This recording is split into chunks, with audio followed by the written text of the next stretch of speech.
Mesdames, Messieurs, bonsoir, bienvenue à toutes et à tous dans cette session d'information sur la télévision Labari. Nous sommes samedi 2 juillet 2022. Retenez tout d'abord que la session ordinaire de l'Assemblée nationale, la première au titre de cette année 2022, s'est close ce matin. Il y avait donc à cette occasion la cérémonie officielle de clôture avec le discours du président de l'Assemblée nationale prononcé par Seyni Oumarou, sur lequel nous allons revenir dans quelques instants. Le temps de revenir cette fois-ci sur la proclamation hier ici à Niamey des résultats du brevet d'études du premier cycle BPC dans plusieurs centres. Et une de nos équipes a fait le tour. Je propose de suivre le reportage. Après les épreuves écrites du BPC session 2022, place à présent à la proclamation des résultats dans les différents centres d'examen avec un taux de réussite plus ou moins satisfaisant selon les premiers résultats sur les visages des candidats admis au second groupe. C'est un sentiment de joie qui se dégage même si le combat n'est pas terminé. Je suis admis dans le second groupe. Les résultats ont été un peu abondants. Les camarades qui vont reprendre, je les souhaite une bonne chance et une très belle révision. Et nos camarades qui ont échoué, cela ne fait pas dire de se décourager. Je suis admise au deuxième groupe. Je suis très contente aux résultats que j'ai eus. Et c'est bien. Je dis aux camarades qui ont échoué de ne pas se décourager, ça ira, Inch'Allah. Nous vont avoir, Inch'Allah, l'année prochaine eux aussi. Je suis admis au deuxième groupe.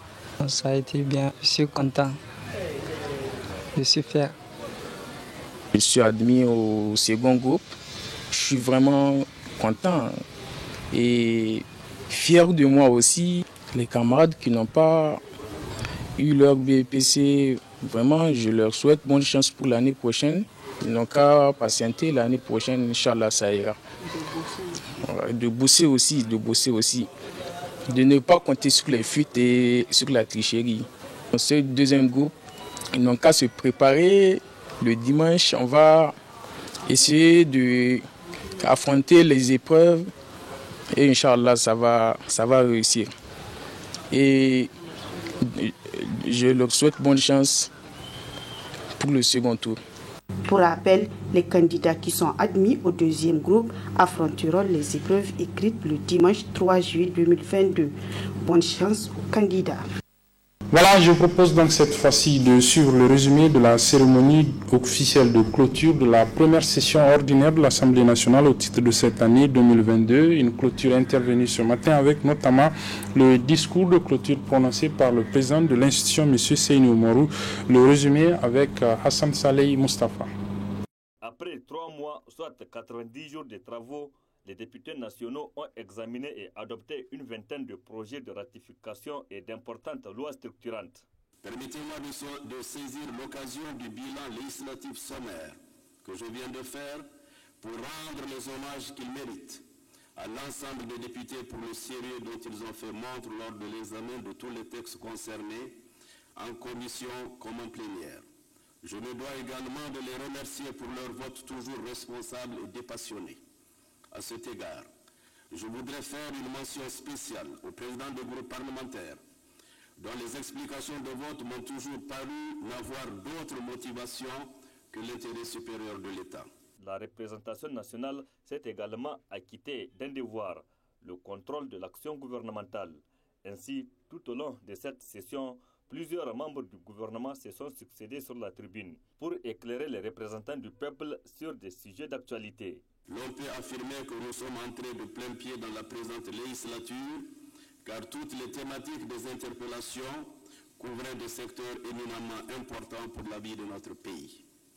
La première de ces thématiques fut celle se rapportant à la vie chère. Elle était tout à fait pertinente au sortir de la période de forte consommation qu'était le Ramadan et dans un contexte de soudure précoce. Le débat y relatif a été fort riche et pertinent. Il aura même débordé le cadre strict de la question posée pour s'intéresser aux problématiques essentielles de l'économie nationale. Cette première session ordinaire de l'Assemblée nationale prend fin à un moment où les Nigériens candidats au Hajj 2022 sont en train d'être acheminés à la Mecque. Le président de l'Assemblée nationale saisit l'occasion pour souhaiter un Hajj Moubrur à tous. Le président de l'Assemblée nationale a aussi imploré Dieu les miséricordes de descendre sa bénédiction et sa clémence sur le Niger. Seyni Oumarou a enfin souhaité un hivernage fécond et une paix durable au Niger.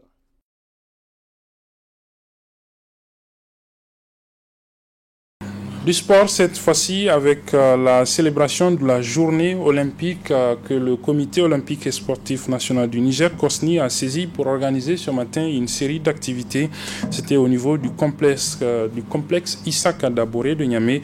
Il y avait notamment la présence de la directrice générale du sport pour tous et des membres du COSNI, mais aussi des athlètes comme nous le rapportent ici Nasser Seydou et Ibrahim Abdoutikire.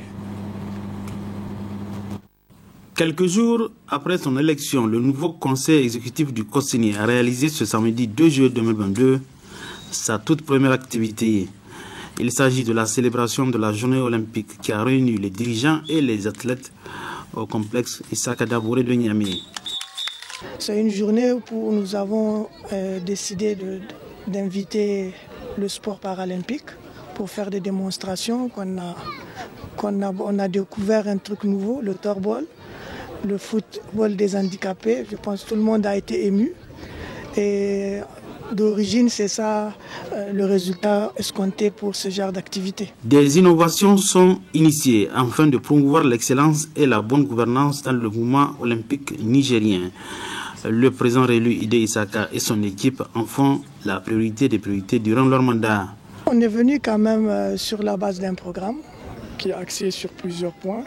D'abord, on va redynamiser les différentes disciplines, les sports, avec une cohabitation, une entente sérieuse avec le ministère des Sports. Le statut du comité olympique. Nous avons eu déjà des remarques faites par un ancien comité et aussi la CEI qui a fait, la commission électorale plutôt, qui a fait des amendements qui souhaitaient apporter au nouveau statut. Nous allons le faire avec les membres qui sont là. On va inviter les fédérations pour essayer déjà de mettre des statuts qui sont aux normes. Au niveau des disciplines, comme vous l'avez souhaité, nous allons restructurer, sur demande du président, restructurer le secrétariat général en créant une direction technique qui va permettre vraiment d'orienter toutes les disciplines et pour pouvoir faire de meilleurs résultats aux différents Jeux olympiques et Jeux régionaux. En plus des activités de démonstration sur les disciplines destinées aux personnes handicapées, il y a eu une conférence débat sur le thème « Pourquoi une politique nationale du sport au Niger ?» Une thématique développée par M. Guéraud, cadre du ministère de la Jeunesse et des Sports, qui a suscité des commentaires de la part des dirigeants sportifs. Du sport encore avec le lancement hier au stade général Seyni Kountché de Niamey de la 20e édition du championnat national d'athlétisme sur pied Niamey 2022. C'est le président de la Fédération nigérienne d'athlétisme qui a présidé le lancement de ce championnat qui va durer 3 jours, comme nous le rapportent nos reporters Ibrahim Abdou et Ismaël Moumouni.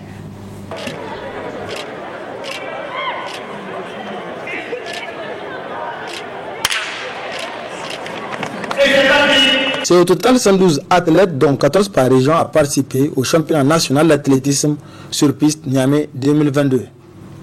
En procédant au lancement de cette compétition, le président de la Fédération nigérienne d'athlétisme dresse ce conseil à l'endroit des participants. Tous ceux qui sont ici réunis, je vous remercie au nom de l'ensemble de l'athlétisme nigérien.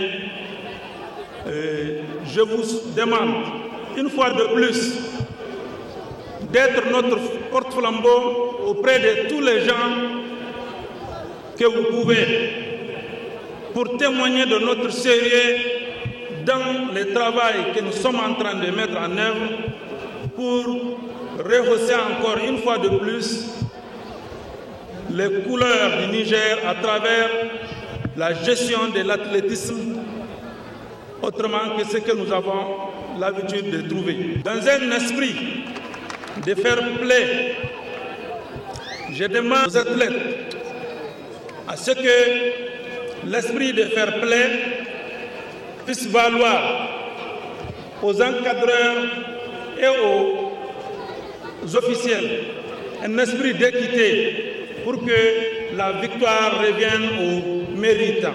Une rigueur dans la gestion des compétitions ne nous fera que grandir. Chaque région est représentée par 6 athlètes juniors et 8 seniors à cette 20e édition du championnat national d'athlétisme sur piste, et cela dans diverses disciplines. D'ores et déjà, les athlètes sont sur piste et les talents commencent à être détectés à l'image de ces jeunes vainqueurs de 800 mètres. Je suis à l'aise. Comme c'est pas ma première fois. J'ai fait ça en tous les temps comme ça. C'est à cause de ça. Mon objectif, oui, j'ai besoin toujours. Je reste dans les premières positions. Tous les jours. C'est ça qui est mon avis. Si c'est le course, quand on fait le course, il faut que tu payes les arbres avant les derniers tours. C'est ça. Mais si tu as bombardé avant les derniers courses, avant les derniers tours, tu vas tomber. Parce que je suis à l'aise sur le 800. Comment ça s'est passé la course? C'est bien, ça passe bien. Je travaille bien. J'ai fait beaucoup d'exercices et beaucoup d'entraînements aussi. Je voulais pour être champion, pas au Niger seulement, mais en Afrique. Le public est venu nombreux encourager ces athlètes. Pour rappel, le Niger occupe sur le plan continental actuellement la place de vice-champion aux 100 mètres et champion aux 200 mètres grâce à notre athlète Amina Seini. Parlons de la fête de Tabaski prévue samedi prochain ici dans notre pays. La communauté musulmane va célébrer cette fête et entre autres ingrédients pour l'assaisonnement du mouton qui va être sacrifié, il y a les épices. Ce matin, une de nos équipes s'est rendue dans quelques marchés de la ville de Niamey pour voir sa disponibilité. L'équipe est composée de Nasser Sedou et Harriet Tassala. On suit leur reportage. Pour la demi-tasse, on met demi-tasse comme ça, un peu de sel,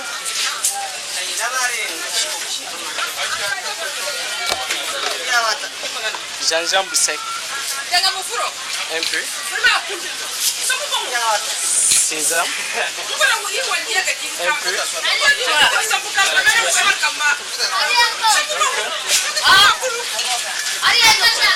l'ail sec, un peu, fausse biscuit, un peu, coriandre, un peu, poivre noir, un peu, yajibi, un peu, et clou de girofle, un peu, sumbala sec, un peu aussi. C'est le mélange. Ainsi se fait le mélange de piments secs avec d'autres épices dans les différents marchés de Niamey. Des épices qui, après avoir été moulues, servent à assaisonner la grillade le jour de la fête de la Tabaski. Ces piments qui inondent les marchés à quelques jours de la fête de la Tabaski sont de 2 variétés et les prix diffèrent de 1400 à 1000 francs. On vend piment 1000 francs, 900, 1250, mais maintenant on a mis ça à 1000 francs partout. Avant, c'est ça, mais maintenant, alhamdulillah. Tous les gens ils sont discutés, non, c'est 1000 francs. Il faut me candidater Noru, il faut me candidater Bani, il faut me candidater Banda. Ton cao, Girba à tonton. Jingaro Magana à tonton, voilà, il faut. Ces derniers jours, les prix du piment ont augmenté. Avant, on payait la tasse à 900 francs et aujourd'hui, c'est à plus de 1000 francs.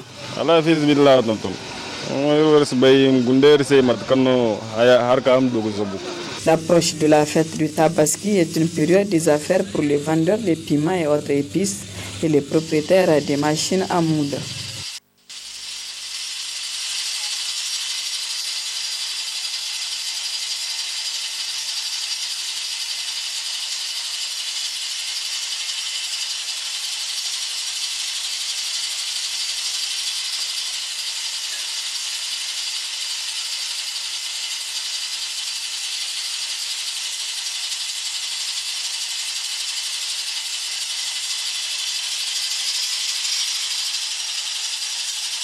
Bien que le piment est le principal ingrédient dans la grillade des moutons, son utilisation doit être modérée car le piment peut provoquer entre autres maladies l'ulcère gastrique.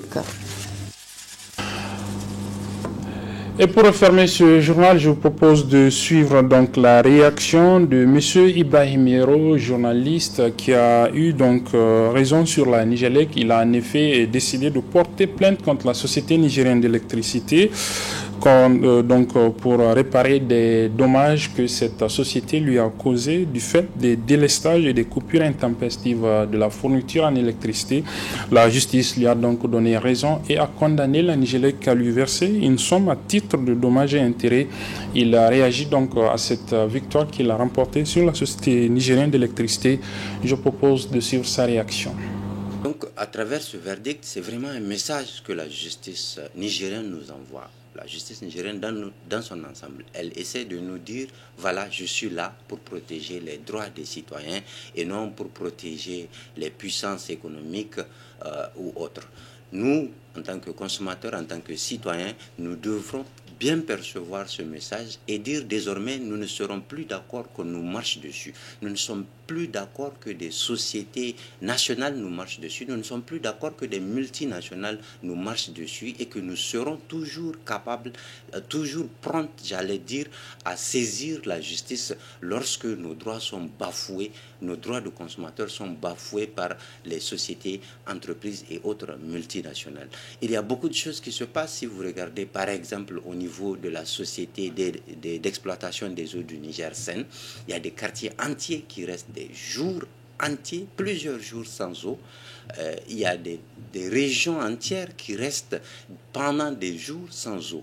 Ici à Niamey même, on n'est pas épargné. Souvent, toute la journée, vous n'avez pas de l'eau. Et sans aucune explication.